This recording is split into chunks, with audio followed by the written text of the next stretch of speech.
Morning, everybody, or good afternoon, depending on your time zone. Welcome to the press conference today. We'll get started in just a few minutes. I want to thank you so much for joining us today. We have a number of speakers from the Tribunal, and we will be getting started.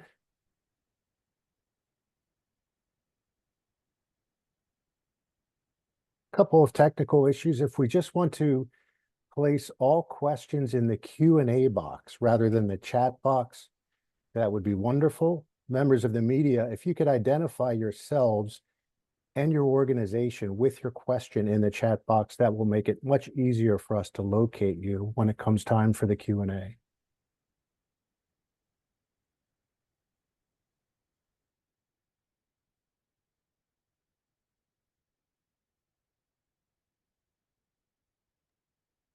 I see a no Q&A box. You should be able to click on the box down below, correct, Greta? Yeah, if you're not seeing the Q&A, sometimes you have to click the three dots at the bottom of your Zoom screen and you'll see more options, and then you can see the Q&A box. So as Brad said, please do put your questions in the Q&A box specifically. And again, if you are a member of the media, please do rename yourself so that we can identify you.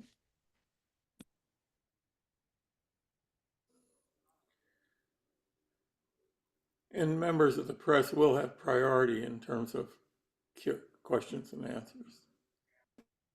Correct. We'll be taking questions first from members of the media and then from the public.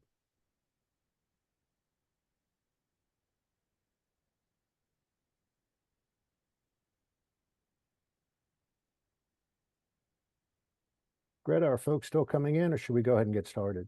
I think we can go ahead. Thank you, Brad. Great. Well, again, greetings, everybody, and thank you for joining us. My name is Brad Wolf, and I, along with Kathy Kelly and Nick Modern, have been coordinating the Merchants of Death War Crimes Tribunal for the last 3 years. Today, on Martin Luther King's actual birthday, we are releasing the final report of that tribunal, and equally important, we are announcing the final verdicts from our 10 judges as to whether U.S. weapons makers are guilty of committing crimes against humanity, war crimes, and genocide as defined by the Rome Statute of the International Criminal Court. The tribunal is also making 13 recommendations for actions by the public and government officials to pull the profit out from under war and to provide reparations for the vast harm visited upon millions of people by the Merchants of Death and the U.S. government since 9/11. Those recommendations are contained in the final report. This has been a people's tribunal, organized to investigate the U.S. weapons makers and find out whether they knowingly or should have known that the products they were producing were killing large numbers of innocent victims across the globe. We focused on 4 U.S. corporations as being representative of the entire U.S. weapons industry. Those 4 defendants are Lockheed Martin, Raytheon Technologies, also known as RTX, General Atomics, the drone maker, and Boeing Industries. While we seek to hold U.S. corporations accountable for their crimes, we also recognize that foreign weapons makers should also be held accountable by people's tribunals within their own countries. The worldwide weapons industry is responsible for the killing of innocents across the globe on a mass scale, and it must be stopped. Furthermore, we, members of the tribunal, would like to work with prosecutors around the world to help bring these actors to justice before a court of law with legal authority. The evidence we have compiled is impressive and can be used in such prosecutions. In our inquiry as a people's tribunal, we interviewed military analysts, military officers, investigative journalists, writers, lawyers, doctors, and of course, the victims of these crimes. All of that information was recorded on video and presented not only to our 10 jurors, but also to the world. These 35 evidentiary videos are available for free viewing to everyone at merchantsofdeath.org. We encourage you to watch them and to share them. In our investigation, we repeatedly called on the defendant corporations to respond to our allegations. In one instance, we were arrested for peacefully attempting to do so. The 4 defendant corporations ignored us. We repeatedly tried to get members of Congress to respond. We were again ignored. The U.S. weapons industry foments needless war to generate enormous profits for their companies. They are, in fact, making a killing from killing. In the process, they drain the U.S. Treasury of over $1 trillion per year, dollars that could go to healthcare, housing, education, infrastructure, and combating climate change. After listening to all the evidence and spending months deliberating, our 10 jurors, who are from around the world, have come to a verdict regarding the 4 defendants mentioned. Their decision is unanimous. All 4 defendants have been found guilty by this tribunal of committing war crimes, crimes against humanity, and genocide. To hear each of the jurors provide their verdicts and rationales, we have video recorded their statements, and those video recorded statements can be found at the Merchants of Death website and through the link now placed in the chat. Additionally, the full 160-page report of this tribunal outlining the evidence and all the recommendations can be found at the Merchants of Death website and at this link also now placed in the chat. We ask members of the media who are present today to please identify yourselves accurately with your Zoom name so we can locate you when you ask a question in the Q&A box. Please write the name of your media organization with your question. And again, questions from everyone are to go in the Q&A box and not the chat box. To now explain the tribunal verdicts, as well as the laws behind them, Marjorie Cohen will be speaking next. Marjorie is one of the jurors of this tribunal, is a law professor, author, and dean of the People's Academy of International Law. Marjorie? Thank you, Brad. The jurors in the Merchants of Death War Crimes Tribunal found that the 4 defendant corporations aided and abetted the U.S. government in the commission of genocide, war crimes, and crimes against humanity under the Rome Statute of the International Criminal Court. The defendants aided and abetted crimes against humanity by producing, providing, and promoting weapons that they knew were being used against civilian populations in Afghanistan, Iraq, Somalia, Syria, Yemen, and the occupied Palestinian territories. The defendants aided and abetted the war crimes of willful killing of civilians, infliction of great bodily injury of civilians, and attacks on humanitarian facilities in the war zones in Yemen, Syria, the occupied Palestinian territories, Afghanistan, Somalia, and Iraq. In the occupied Palestinian territories, the defendants aided and abetted the commission of genocide by supplying weapons that were knowingly being used against a national, ethnic, or religious group, the Palestinians, with the intent to destroy the group. For example, let me give you some examples. In Afghanistan, the defendants provided weapon systems, parts, and services for those systems and munitions that they knew or should have known would be used to undertake a war of aggression against the sovereign nation and people of Afghanistan to illegally overthrow their government and to occupy their country in violation of international law, and would be used to support military action that would directly kill, maim, and traumatize civilians, causing them to flee the protection, support, and comfort of their homes and communities, and preventing them from securing the food, shelter, and medical care essential for their survival, particularly in the face of widespread drought and hunger.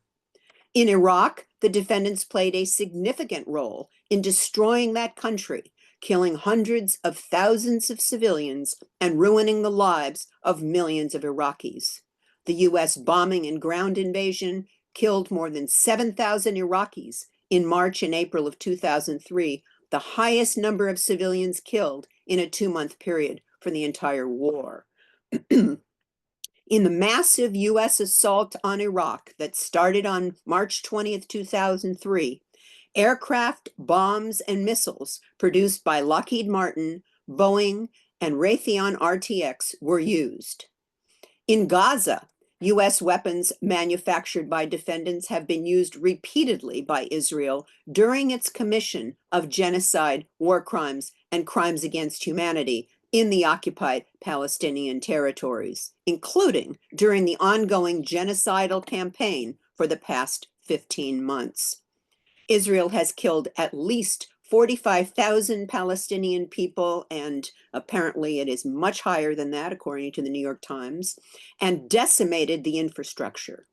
From December 2008 to January 2009, Israel conducted Operation Cast Lead.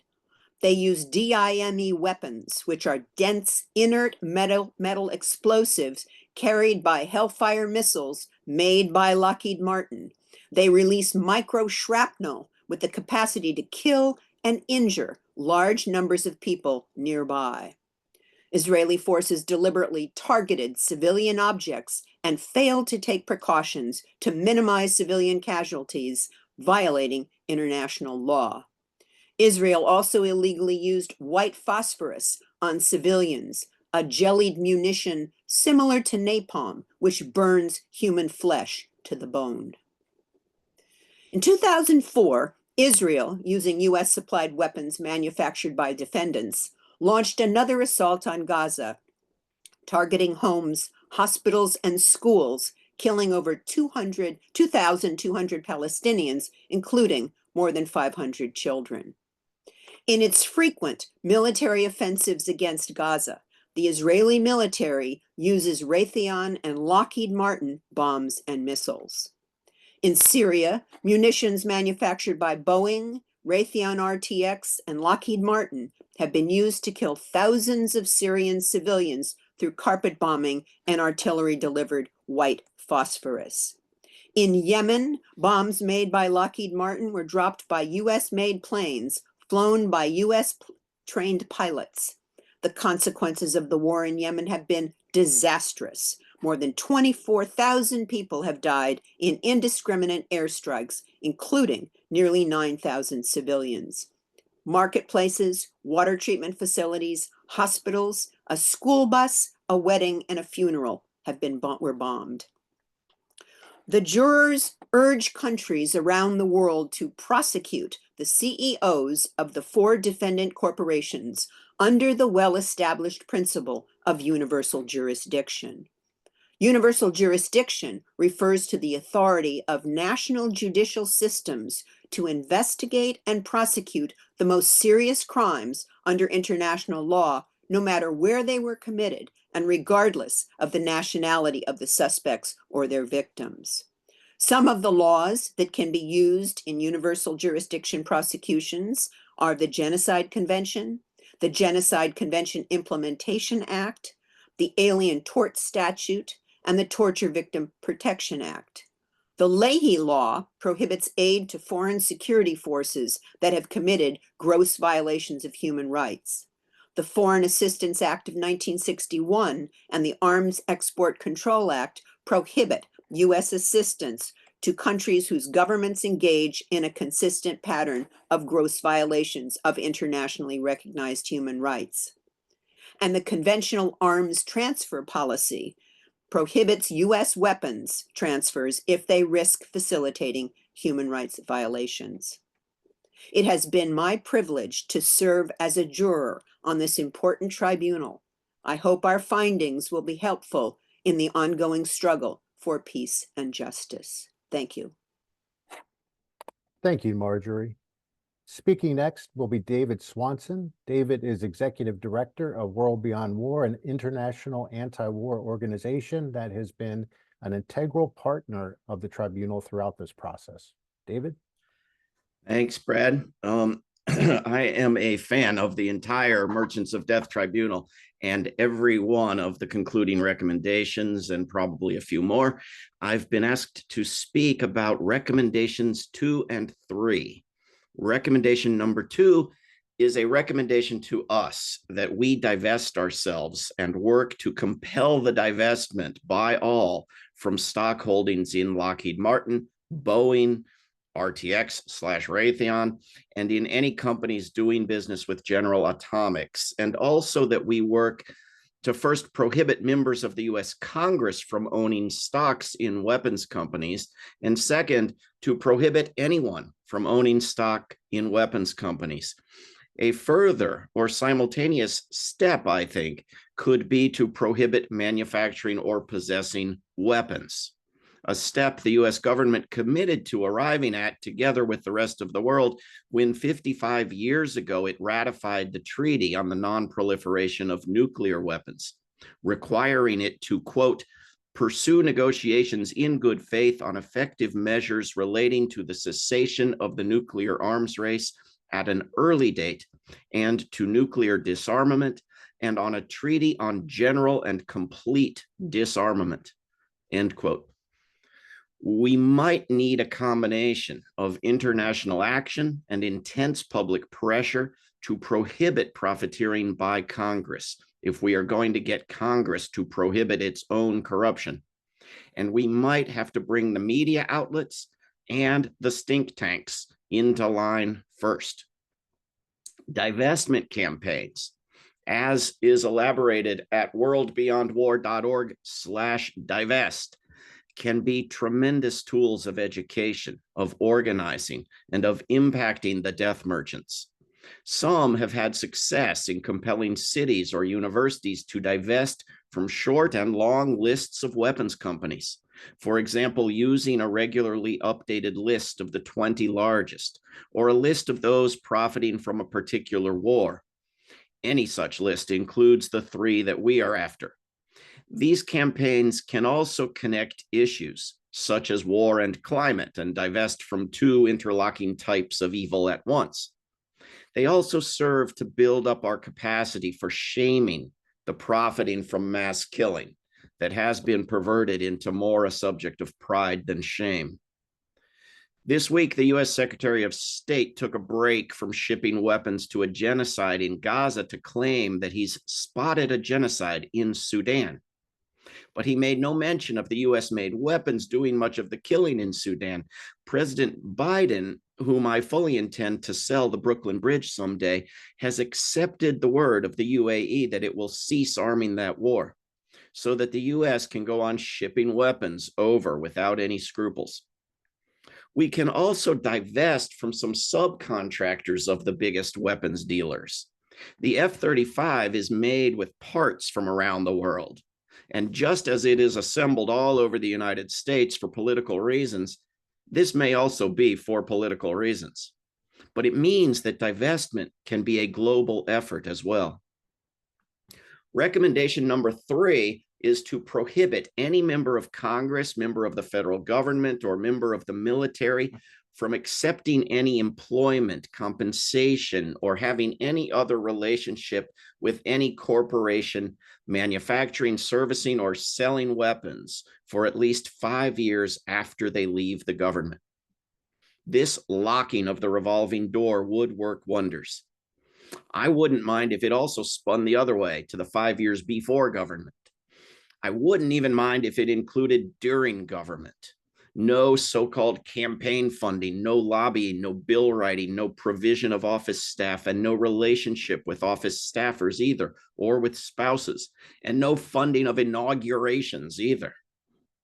While the revolving door is so common as to be non-shocking, I think its prohibition should be named the Cheney Law in honor of the former vice president, whose blatant profiteering opened new horizons for corruption in Washington.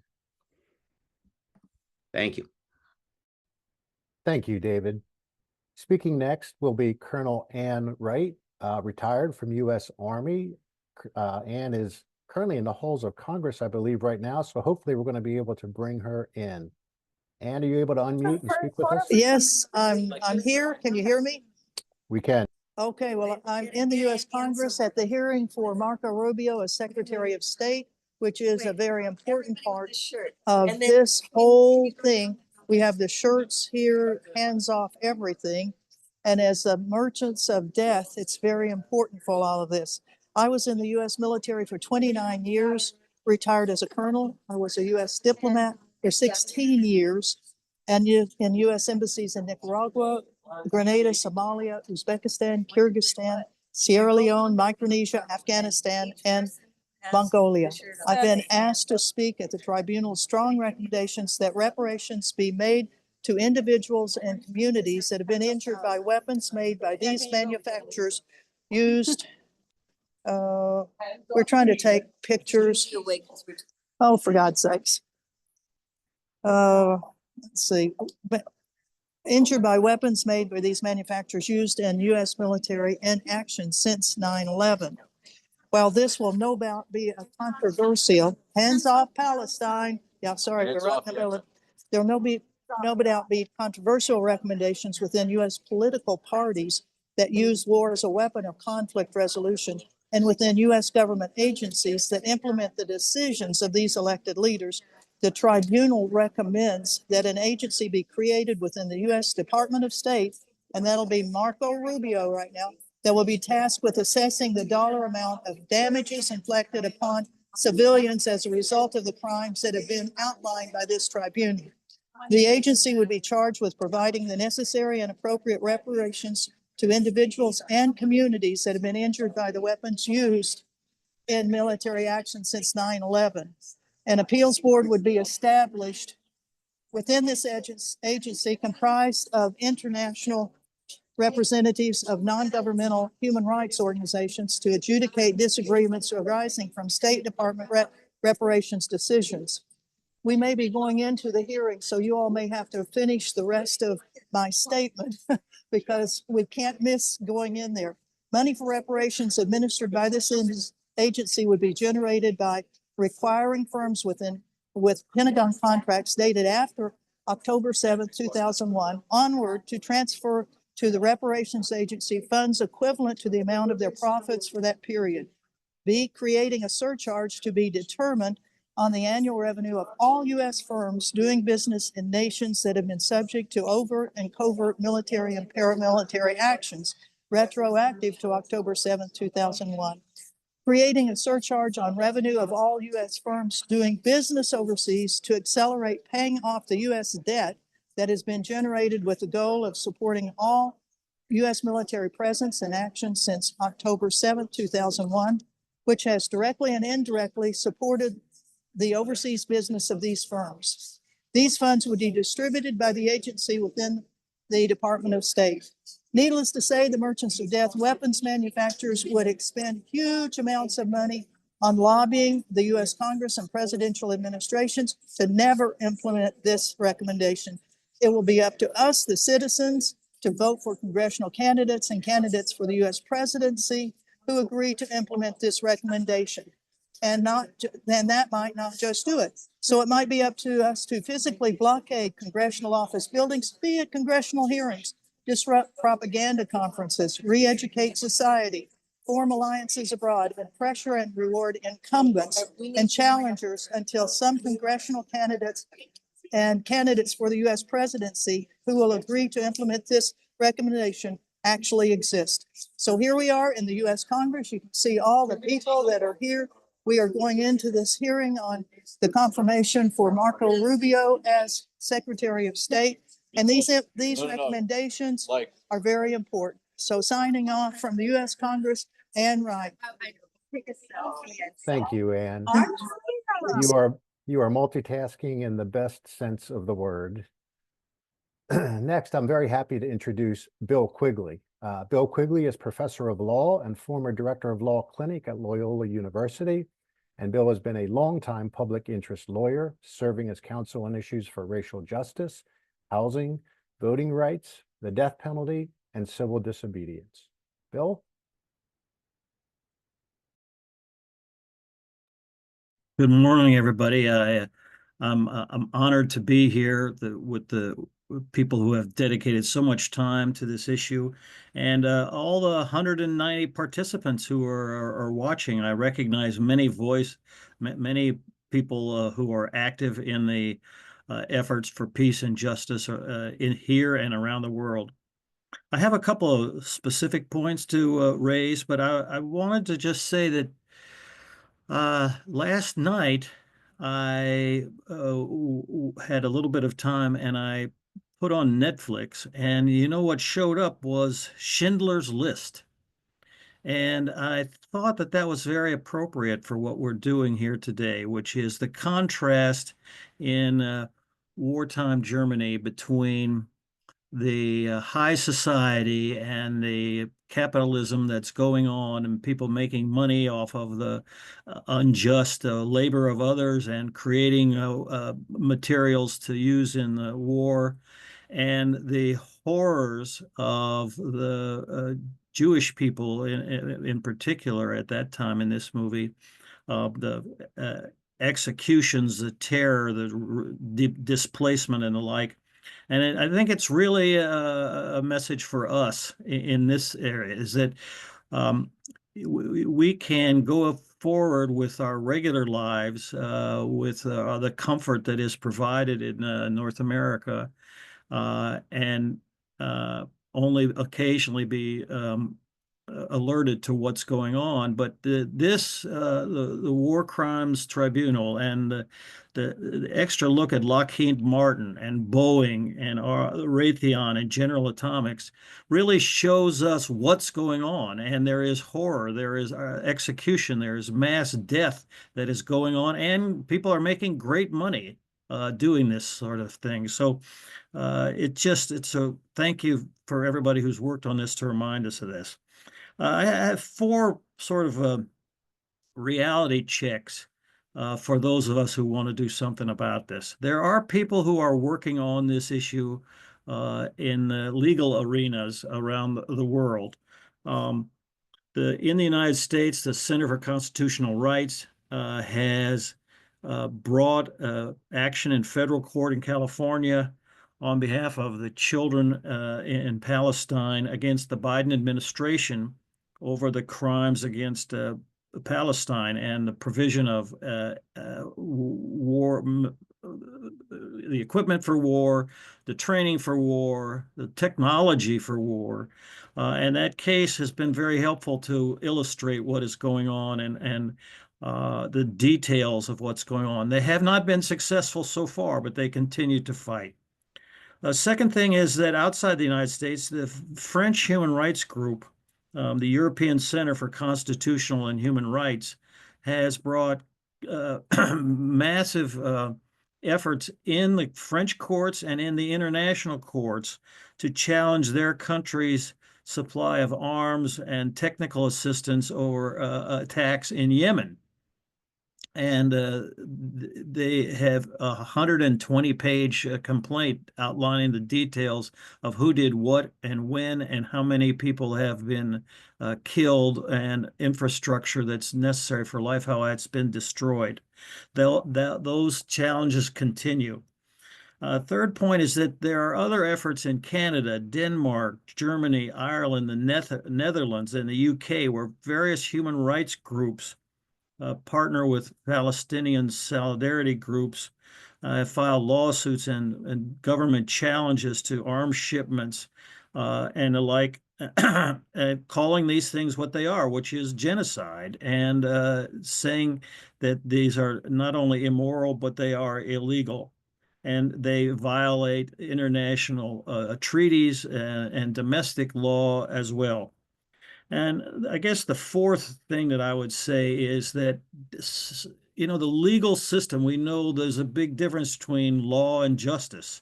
I mean, those people who are part of this tribunal, but also those of you who are watching as participants, you have lived lives that try to embody justice and try to point out the gap between law and justice.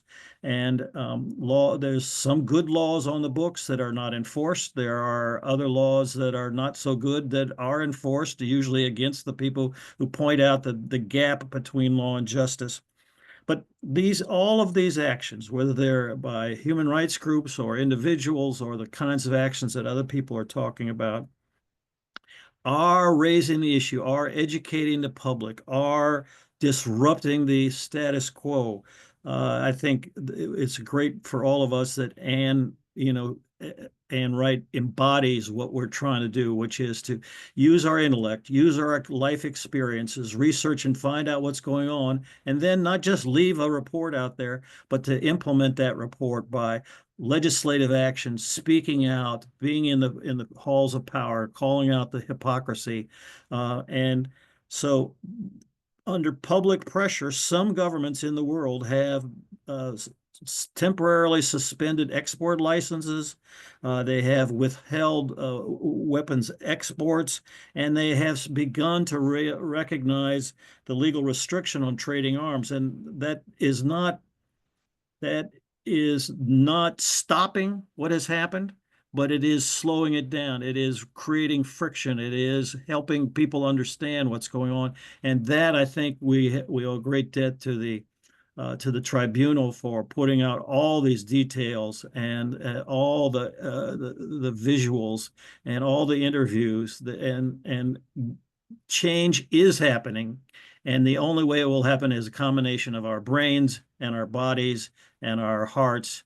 And I think I'm just personally grateful for the work of the tribunal and for all the people who are participants in watching and who are continuing these struggles. Thank you. Thank you, Bill.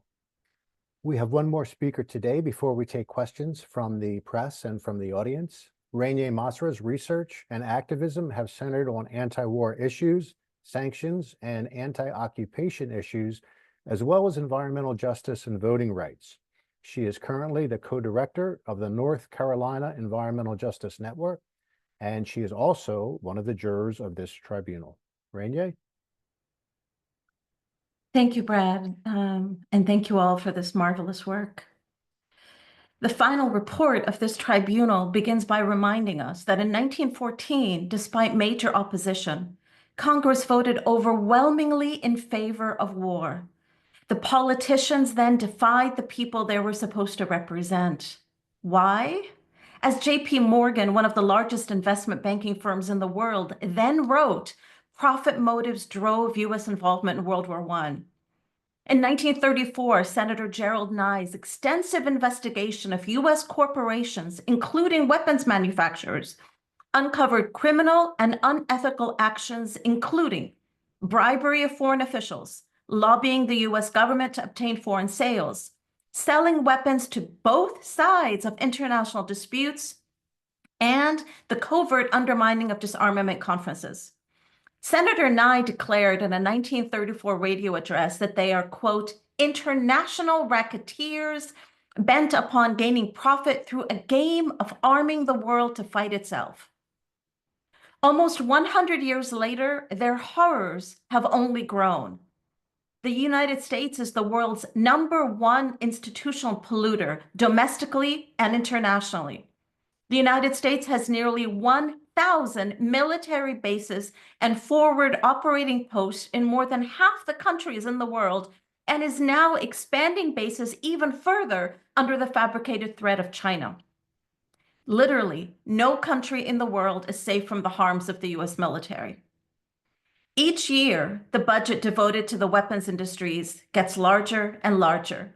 The Pentagon now consumes more than half the federal discretionary budget, forcing the average U.S. taxpayer to spend more than $1,000 per year on weapons contractors. And now, a number of influential Washington commentators are calling to increase annual military spending by almost 90%.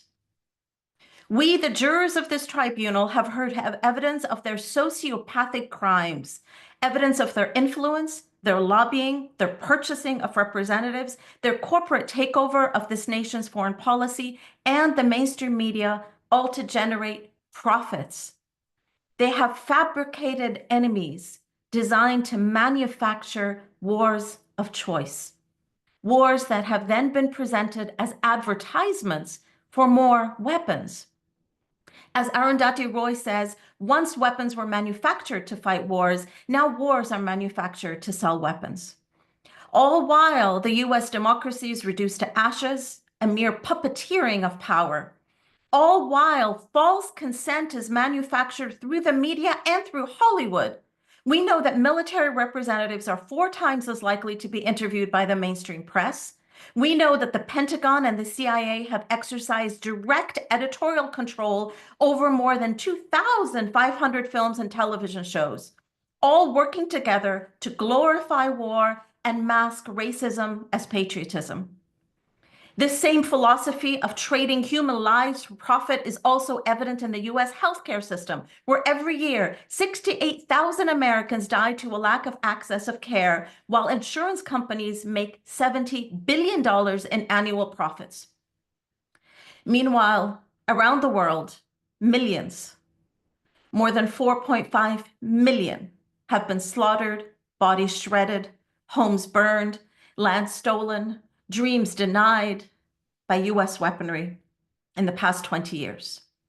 13 people have been killed every 30 minutes for the past 20 years by US weapons directly in Afghanistan, Iraq, Pakistan, Syria, Yemen, Libya, Somalia, and Palestine. And millions, almost 40 million people have been displaced from their homes, their villages, their countries, their communities. And for us here, despair has been filling our souls as we watch again and again wars on endless repeat, all the while we are told to be realistic, to be practical, and all the while our planet quite literally burns. Fires are engulfing Los Angeles, burning homes to the ground and forcing even hospital patients to evacuate. And yesterday, President Biden pledged to distribute one-time payments of $770 to victims of the Los Angeles wildfire crisis. $770, totaling $77 million, while he, as president, has sent to Israel $26.7 billion in weapons over the last year. Their priorities are exceedingly clear. And we've seen images from the Los Angeles fires, but imagine those fires with paramedics, firefighters, and hospitals bombed and drones deliberately targeting the children as they flee the flames. And that will bring us closer to the horrors that US weapons have inflicted on Palestinians in Gaza. Israel has dropped over 85,000 tons of bombs on Palestinians in Gaza in 1 year, equaling nearly 6 Hiroshima atomic bombs dropped on a strip of land smaller than Detroit. People have literally been vaporized, like in Nagasaki. And every single bomb dropped on families in Gaza is dropped from a US-made plane. 300,000 Palestinians, that's 10 to 12% of the population in Gaza, have died in Gaza from this ongoing genocide. You've heard the number 45,000 people. Well, the 45,000 people are then people that have been able to be taken to a hospital and receive death certificates. Tens of thousands have died under the rubble. And with the use of 2,000-pound bombs, literally, human bodies have been pulverized and Palestinian families shredded, all because it is profitable for the United States. Today marks the 466th day of mass murder, starvation, and genocide in Gaza. And war is mass murder, deemed profitable for the US corporations, an advertisement for the manufacturers marketing wars. The politicians and the weapons engineers and the soldiers are serial killers. Their crimes normalized by directors and producers and journalists. And we say enough. In 1934, the Senate committee recommended price controls, the transfer of Navy shipyards out of private hands, and increased industrial taxes. Senator Nye suggested that upon a declaration of war by Congress, taxes on annual incomes under $10,000, which is the equivalent of $232,000 today, should automatically be doubled, and higher incomes should be taxed at 98%. Had that Senate committee succeeded in 1934, our world today may have been gloriously different. So what can we achieve today for tomorrow's world? We continue the struggle to hold the criminals accountable. We do not let the criminals go free, and we refuse to continue to subsidize their crimes. So let us start with the weapons manufacturers. Behind these corporations are people. They are not nameless. The CEOs of Lockheed Martin, Vance Kaufman, Robert Stevens, Marilyn Hewson, James Takelet.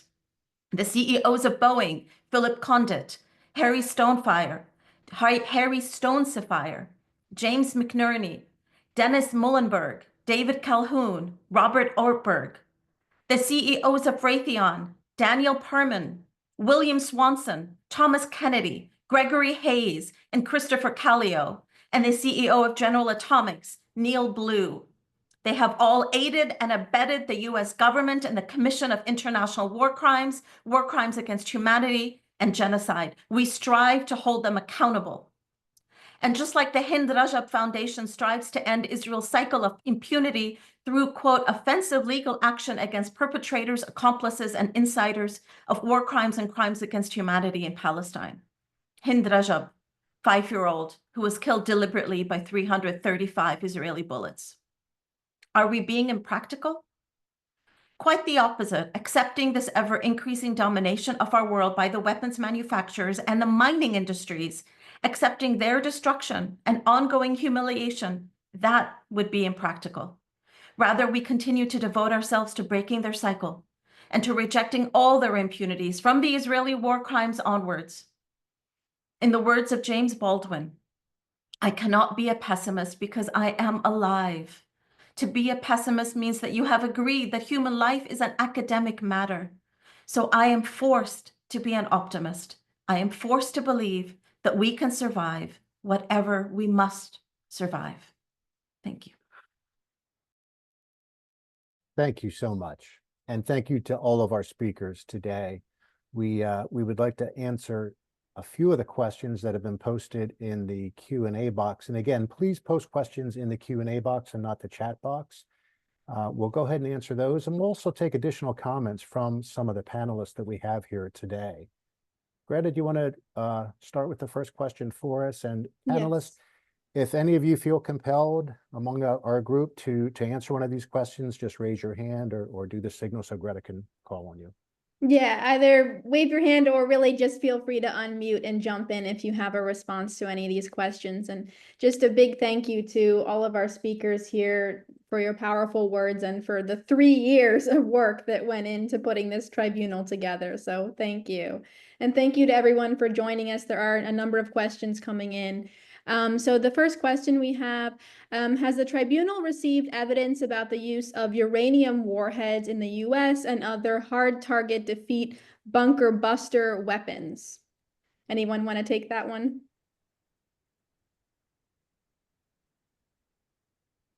Nick, go ahead, unmute yourself. I think that, excuse me, the testimony received is primarily on the use of what's so-called depleted uranium, which makes it sound quite harmless, when in fact it's highly poisonous radioactive dust. And we have particular commentary from Dar Jamal about the use of depleted uranium in the assault and massive destruction against Fallujah. We do not have testimony about other types of radioactive weapons, but that I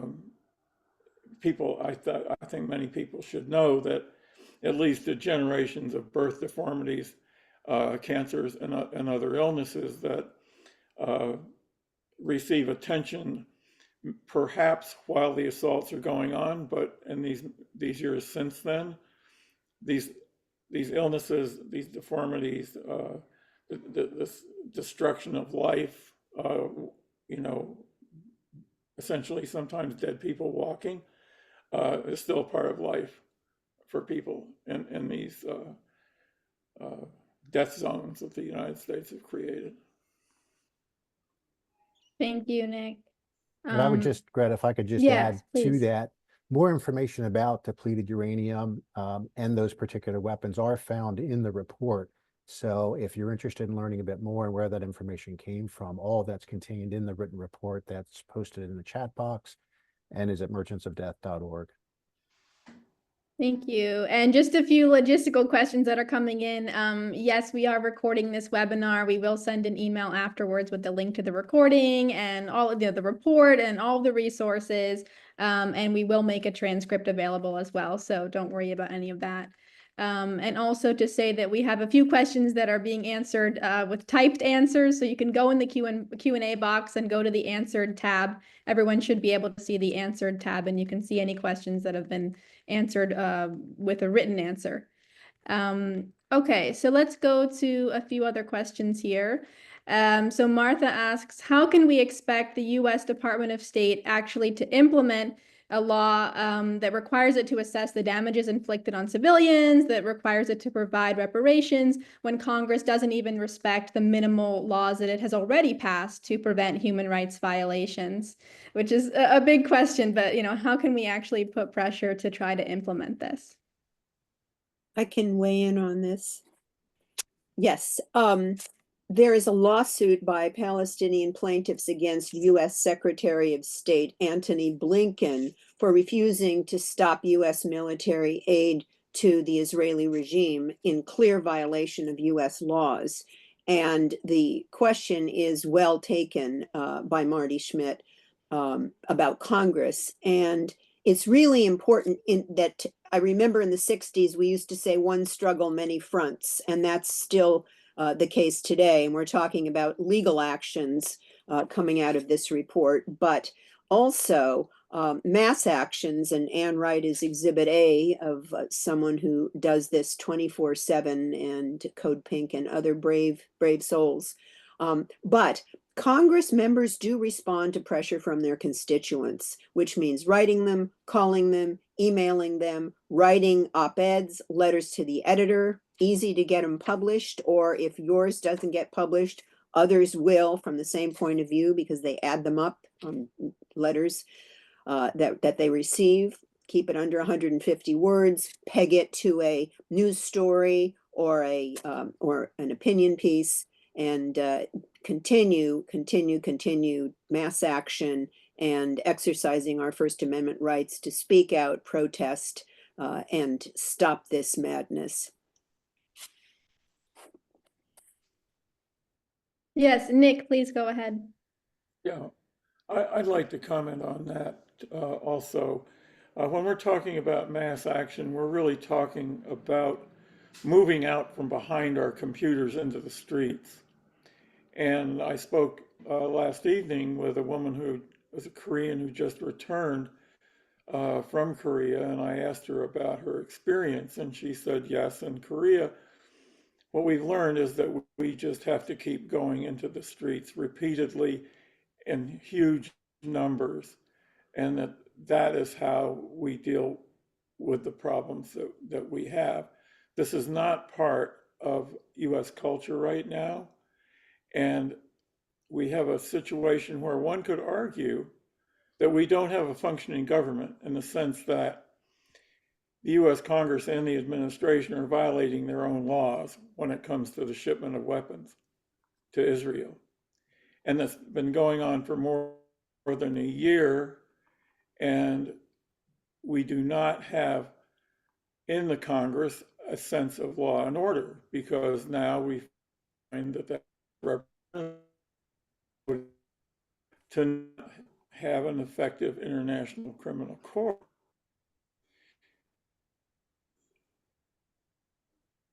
Coming into looking at the situation, very they are not from the American people. Some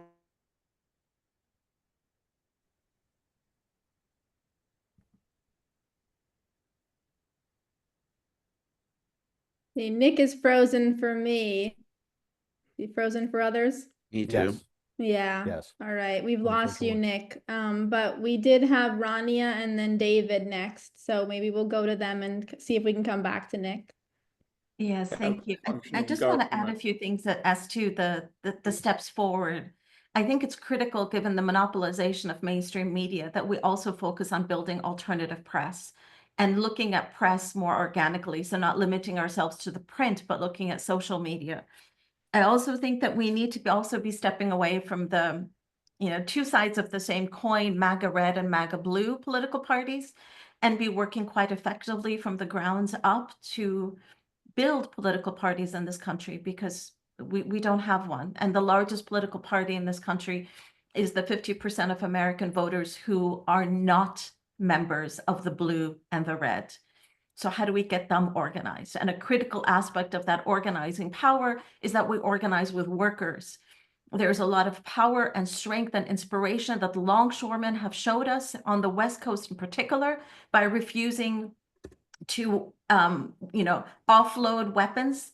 How do we get more workers to be doing that kind of work? How do we stand in solidarity with workers and shift that struggle? And how do we also get every single kind of community out there to speak forcefully in opposition to the military-industrial complex and to the ongoing Holocaust against Palestinians throughout the land of Palestine? Thank you, David, and then Marjorie. Yeah, I just wanted to add that there are groups of people and lawyers suing U.S. Congress members for their support of genocide. And there's a Zoom call in 10 days on how to do that. And you could search for Taxpayers Against Genocide and do the same in your district.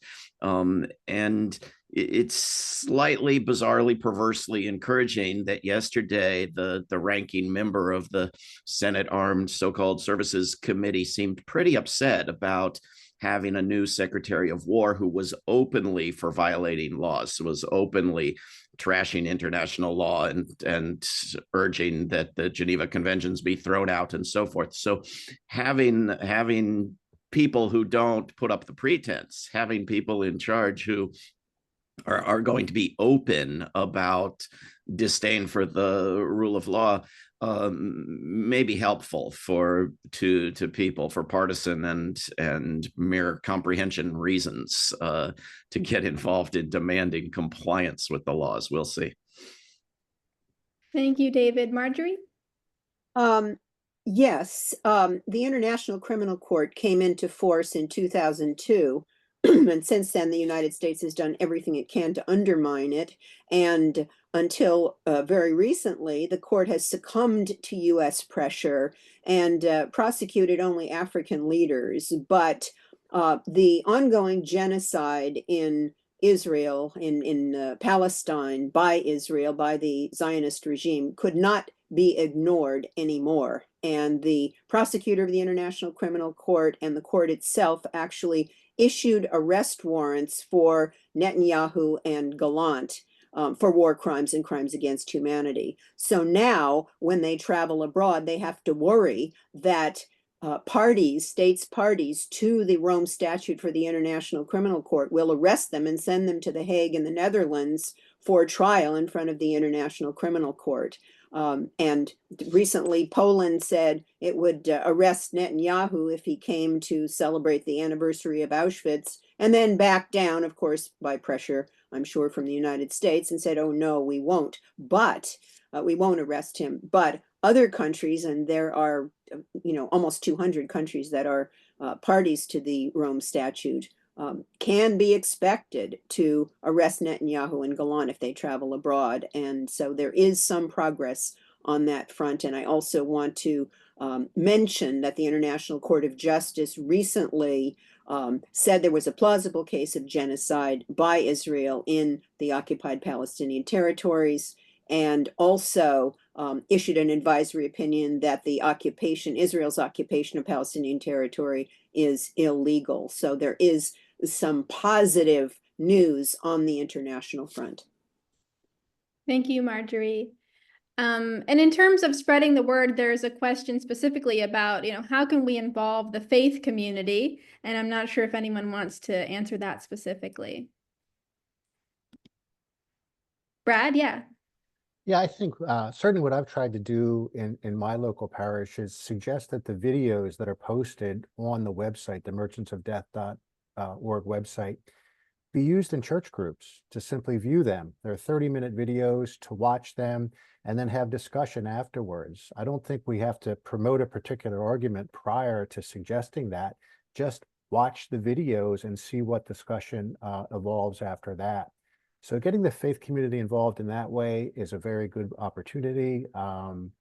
Also in this year, we know we're coming up on the 80th anniversary of the atomic bombing of Hiroshima and Nagasaki. I think this is a very important year to get the faith community involved in those attacks and the threat of nuclear weapons today.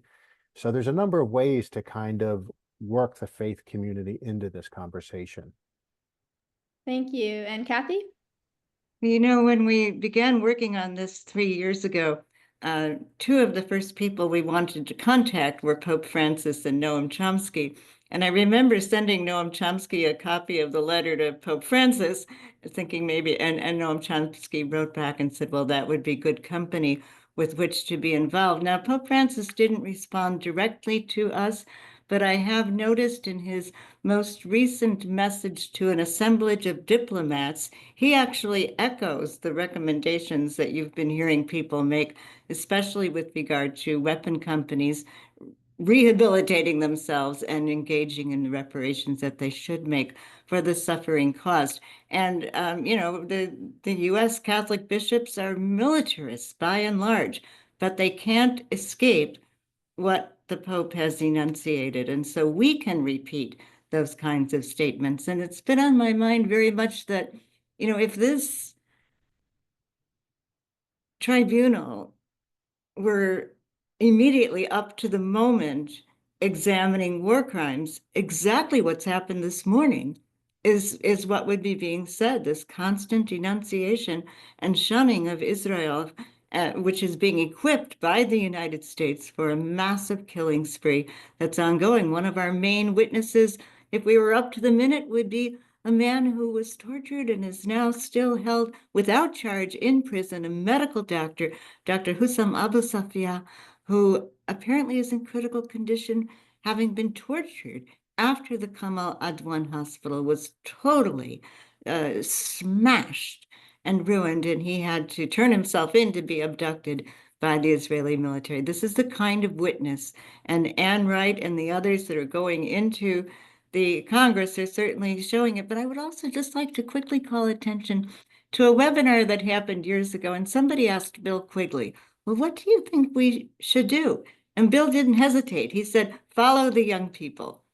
Well, that was good advice then. It became even better advice over the course of last spring when young people in the hundreds and then the thousands and internationally and intergenerationally eventually created those encampments, displaced themselves, put themselves at risk, and demanded what Rania has so articulately demanded, that these companies divulge information about just how much profit they've made as they market the wars, as their very survival as war profiteers depends on more wars, more criminalization, and more threat to the planet and to the young people whose survival hangs in the balance. Thank you.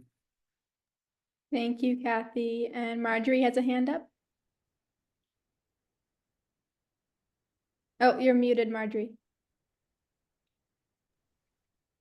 Yeah, I wanted to say briefly that the boycott, divestment, and sanctions movement is a really tangible way that people all over the world can pressure the Zionist regime to end the occupation, the illegal occupation of Palestinian territory after stopping the genocide. And it has been so successful that a few years ago, Netanyahu came to the US and declared that the two existential threats facing Israel were Iran and BDS, boycott, divestment, sanctions. So I urge people to go to, I think it's BDS.org, and get involved. It can have a real tangible impact. Thank you. And there's a question about whether people can still submit evidence for the tribunal. I know that we do have the tip box on the website still, and perhaps Brad, you could speak to that. Yes, absolutely. So if you go to the merchantsofdeath.org website, we do have an anonymous tip box there. So if people have information and want to provide it, please do so. We look at that every day. We've gotten some wonderful information over the past few years from that. So again, merchantsofdeath.org, there is an anonymous tip box there. Great. And yeah, that's under the contact page, and then people will see it. And Nick, you have a hand up. Yes, I want to note that we have also a podcast called Merchants of Death Radio. And so this is a way for us to keep putting out information. And so the question about additional evidence is very, very important because we will have a way of communicating with people interviewing as well as providing evidence that we've already gathered. And that's available at merchantsofdeath.org, and we'll be advertising that more on social media. I should say also that we will be in touch with groups that Bill mentioned and try to be in touch with prosecutors in other countries to aid them in what we hope will be a legal prosecutorial offensive for those CEOs that Rania was so appropriately mentioning. And finally, I just would like to say there are Merchants of Death factories throughout this country, and we have one here where I live in Northampton, Massachusetts, and we will be doing more to disrupt their daily activities, and we are at a point where disruption of these places is absolutely essential. Thank you. Thank you. And we are just on the hour mark, but we have some more questions coming in. I think we can extend the time of this event. And if anyone has to leave, we will send out the recording afterwards. But there was an interesting question about, it says, assuming most of the atrocities in recent years are from the U.S., given its activities and funding, how does the U.S. war crimes compare to those of other superpowers like Russia, China, the U.K. in recent years? If so, what makes them distinct or uniquely U.S.? So I think that's an interesting question, and it sometimes arises in our work at World Beyond War because we do focus so much on the impact of the U.S. military empire, which is so much larger than any other military empire. But yeah, is there any discussion of the comparison?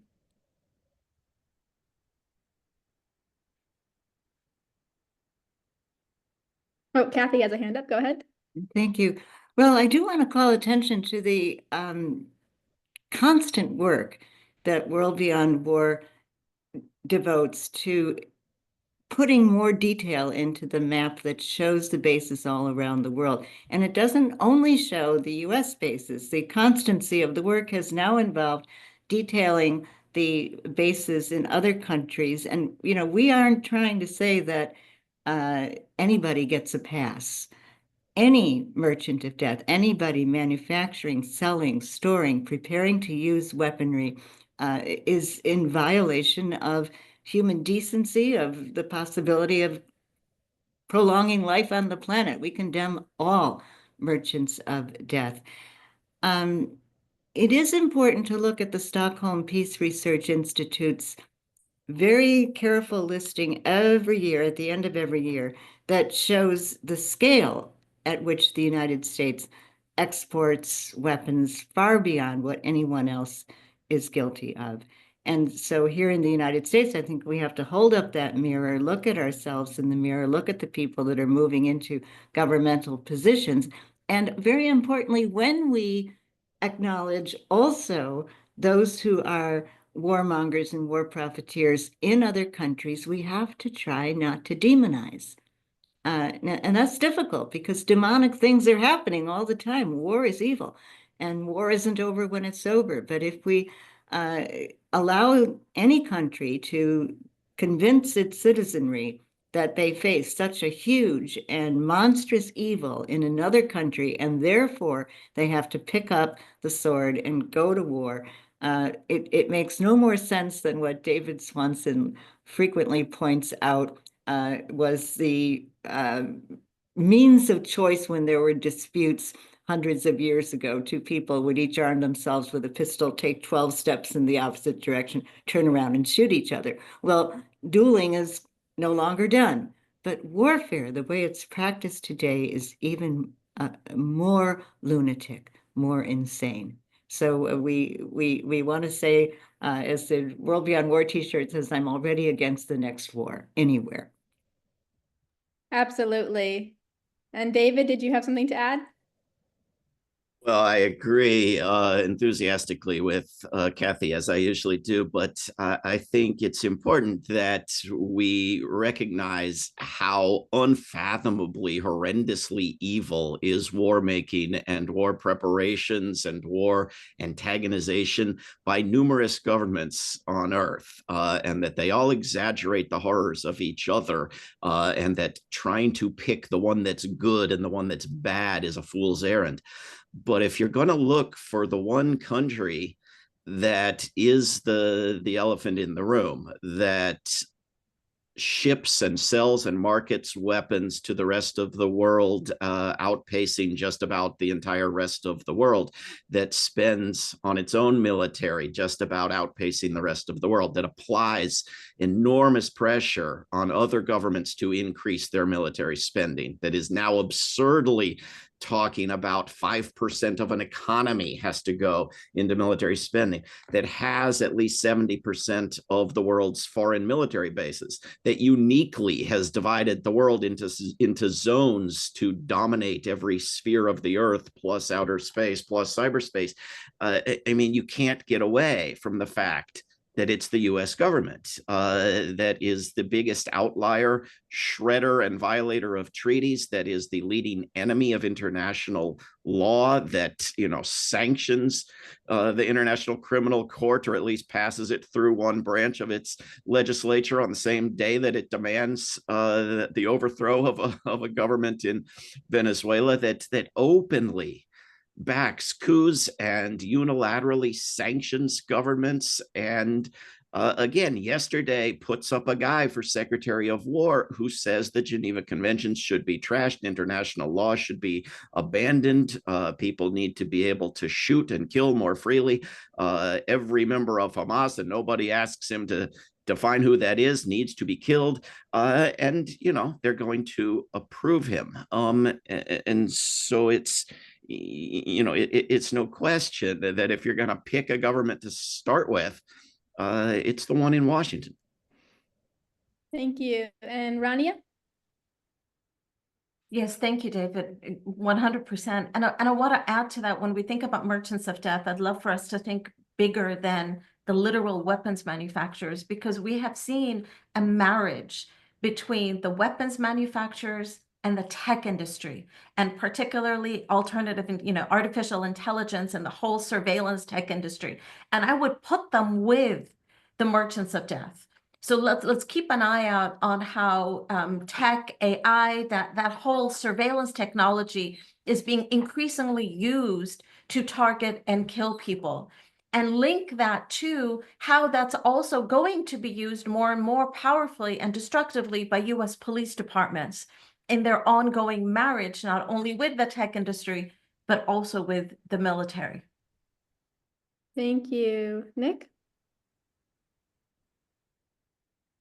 Yes, thank you, Rania. I just wanted to say that in that regard, there are companies like Palantir, Anduril. These are new, quote unquote, high-tech companies that are constantly pushing boundaries of surveillance and killing in a very new and dangerous way. And when we talk about repression by other governments of other people, these weapons are going to be leading the way for cheaper, easier ways for other governments to repress people in an advance of extraction of resources from what we call the poorest parts of the world. And so where are these weapons coming from? They're coming from the United States, they're coming from Israel, they're coming from higher tech countries. And so we have a repeat of a kind of slavery colonialism that is being imposed. And this has to be stopped if we're concerned about the killing by other governments, because this technology is where it's going. I'm very involved with the organizing to stop weaponized drones around the world, because that's on the cutting edge of surveillance and killing for repression and colonialism. But So it's not just we want to, stop these 4 particular manufacturers, but they're emblematic of a high-tech regime of repression and killing that is really raging right now. So thank you. Thanks, Nick. We'll try to squeeze in a few more questions.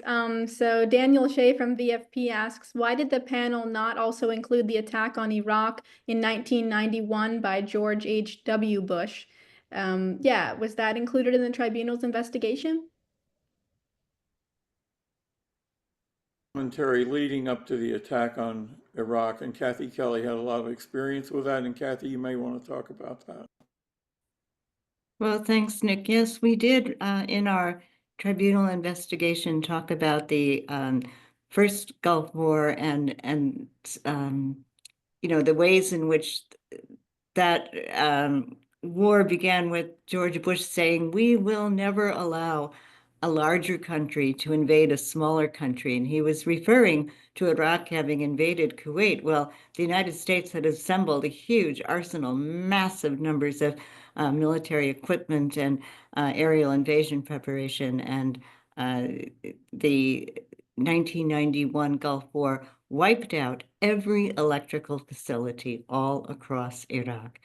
And then after that, after the sewage and sanitation systems were debilitated and the incidences of gastroenteritis and dehydration and starvation began to attack children, then the United States engaged in an even more brutal, an even more lethal kind of warfare, the economic warfare. Rania and I first met each other working hard to try to stop those economic sanctions, to defy the economic sanctions. But the United States bullied the United Nations and forced through 13 years of punitive sanctions whose main target were hundreds of thousands of children under age 5. And I think that this gave the green light. It set the stage for ongoing, forever wars. And as Nick has said, other countries can look to the United States and say, well, it works for them to break the law. Why should we obey it? But let us not give up on the United Nations, on the General Assembly, and also on each of ourselves as sovereign people who have a capacity, a potential to take action. Thank you. Thank you, Kathy. There's a question from Martha. Can FARA, the Foreign Agents Registration Act, be applied to APAC? I wonder if Marjorie could speak to that.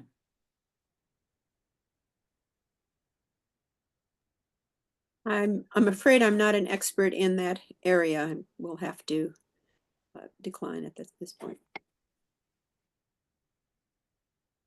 From my limited understanding of it, I'm not a lawyer, I've just read on it. There is a legal application of it. The question becomes a political question. How can we do it politically? How can we ramp it up politically so that we actually have congressional representatives that have a backbone and that have a conscience, rather than the vast majority who are bought off by the weapons industry and by AIPAC in that order?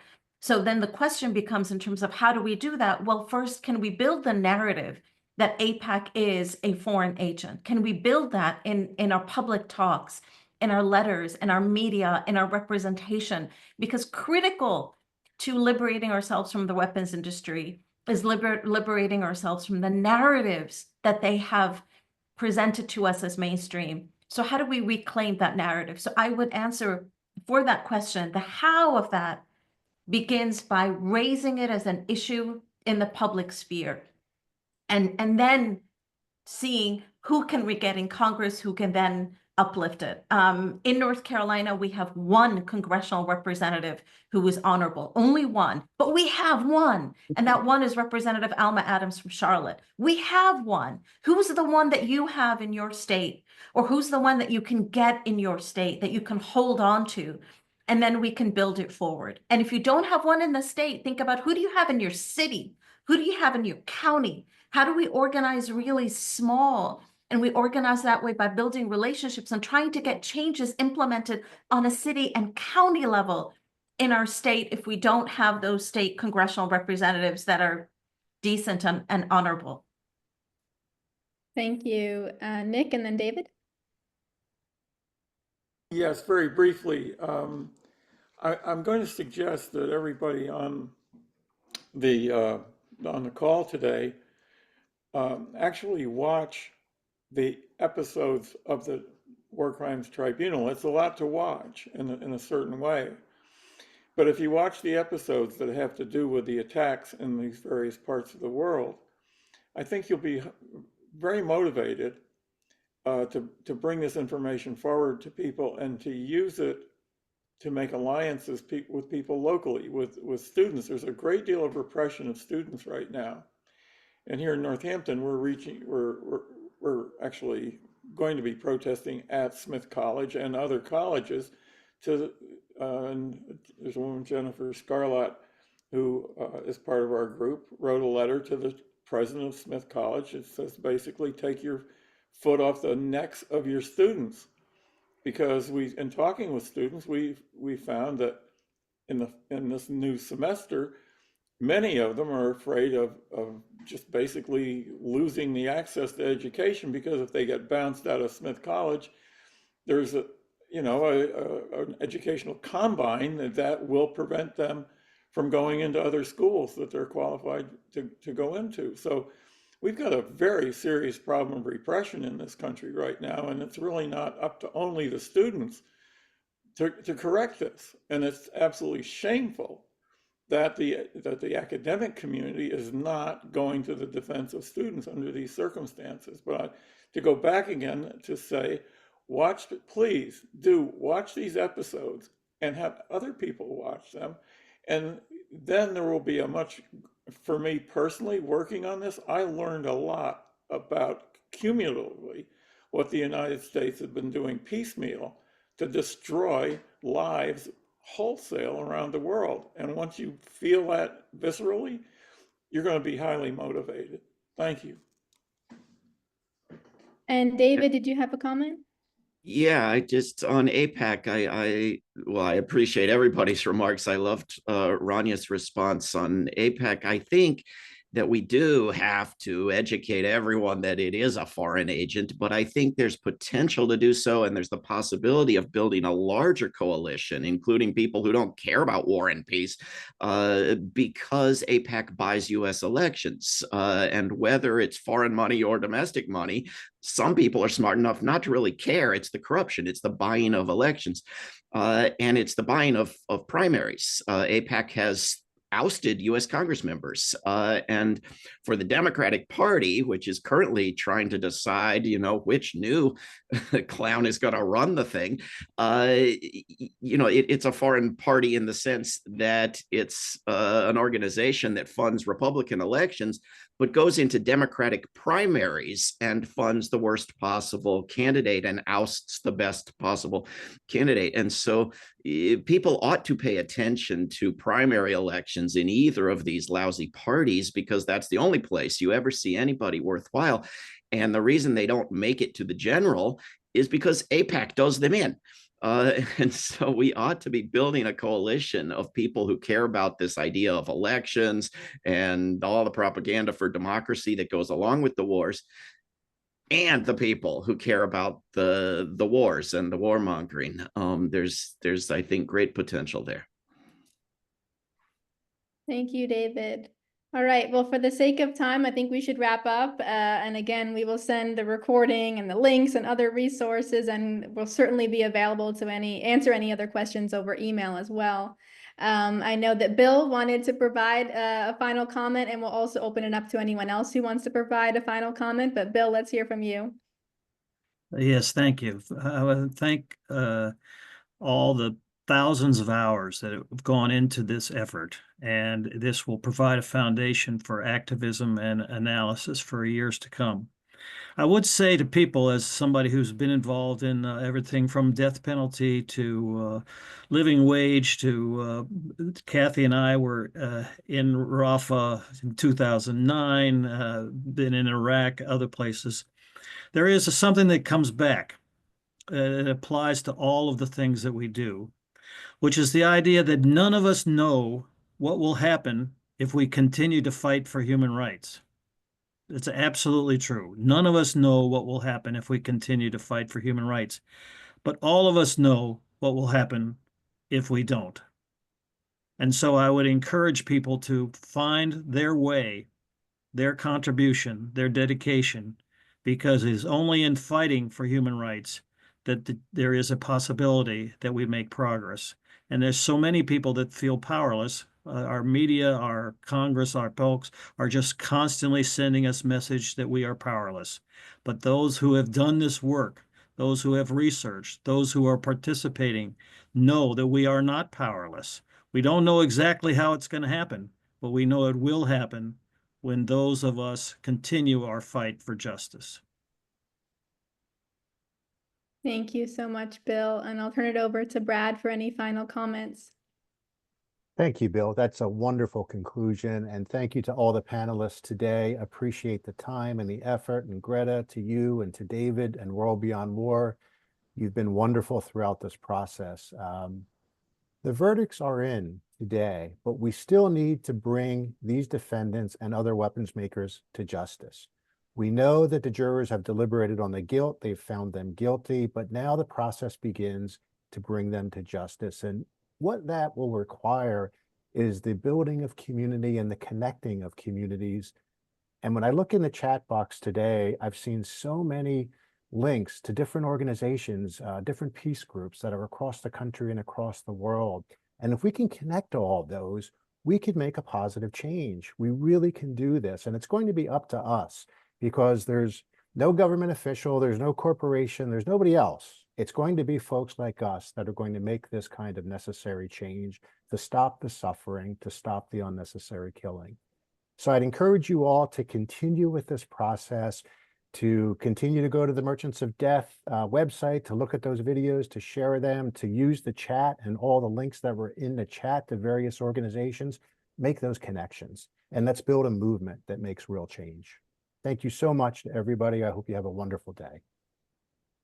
Thank you so much, Brad. And Nick has a hand up too. So any Yes. final comments, Nick? Yeah, I wanted to just say thank you.